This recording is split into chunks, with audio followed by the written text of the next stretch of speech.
ହେଲା ମୁଁ ଭିଡ଼ିଓ ବନେଇ ପାରୁନି କାହିଁକିନା ମୋବାଇଲ ନେଟୱାର୍କ ରହୁନି ଆଉ ଟ୍ରେନରେ ଆସିବାର ପଡ଼ୁଥିଲା ସେଥିପାଇଁ ଆଉ ଭିଡ଼ିଓ ବନେଇ ପାରୁନଥିଲି। ଆସି ପୁଣି ଆଉଥରେ ସେଇ ପୁରୁଣା ରୁମ୍ରେ ପୁରୁଣା ଜାଗାରେ ଆଉ ଡ୍ୟୁଟି ତ ଆଜି ଯାଇଥିଲି ଜଏନ୍ କରିବା ପାଇଁ ପହରଦିନ ରାତିରେ ଆସିଲି 12ଟାରେ ପହଞ୍ଚିଲି ଏଠି ଆସିକି ରୁମ୍ରେ।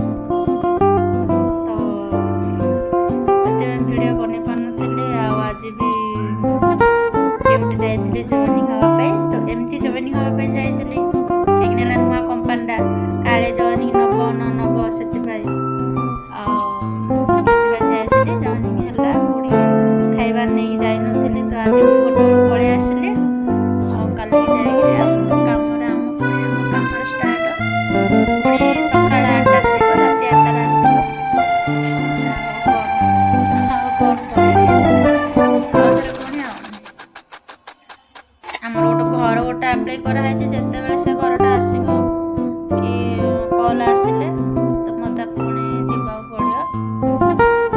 ଆସିଛି ଏତେ ଦିନ ହେଲା ଗାଁରେ ଯାଇ 3-4 ମାସ ହେଲା ଥିଲି ନା ଖାଇବା ପିଇବା ସବୁଥିରେ ଦେଖିବାକୁ ପଡ଼ିବ ତେଣୁ କରି ଆସିଲି।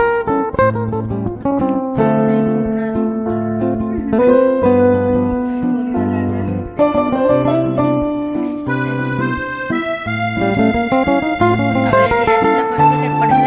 ଗାଁରେ ଏତେ ଗରମ ଲାଗୁଛି ଯେ ଖାଇପାରିବନି କି ଶୋଇପାରିବନି ଶାନ୍ତିରେ କି କୁଆଡ଼େ ବାହାରକୁ ବୁଲିବାକୁ ଯାଇପାରିବନି। କିନ୍ତୁ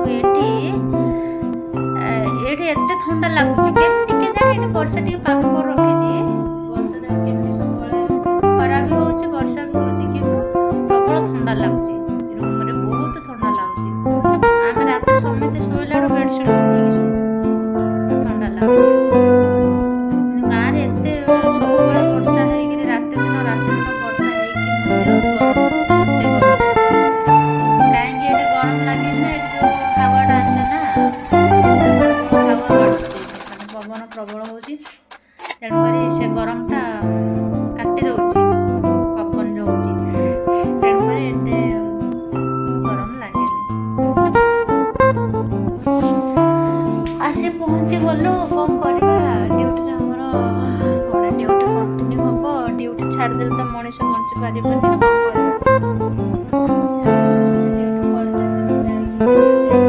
ପଳେଇ ଆସିଲି ଗୋଟେ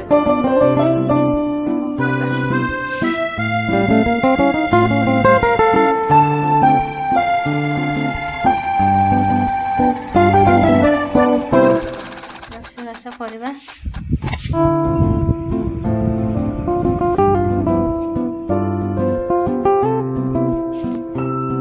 ଠିକ ଅଛି କ'ଣ କରିବା ରୋଷେଇବାସ କରିବା ଏସବୁ ପରିବେଶ ଧୁଆ ହେଇଛି କ'ଣ ଟିକେ କରିବା ରୋଷେଇବାସ। 6ଟା କେତେଟା ହେଲାଣି ଟାଇମ୍ ତ ଦେଖିନି 6ଟା 5 ହେଲାଣି ଟିକେ ରୋଷେଇବାସ କରିଦେବା ଆଉ କ'ଣ କରିବା। ଟିକେ ଫୋନ୍ କରି କଥା ହେଇ ଠିକ ଅଛି।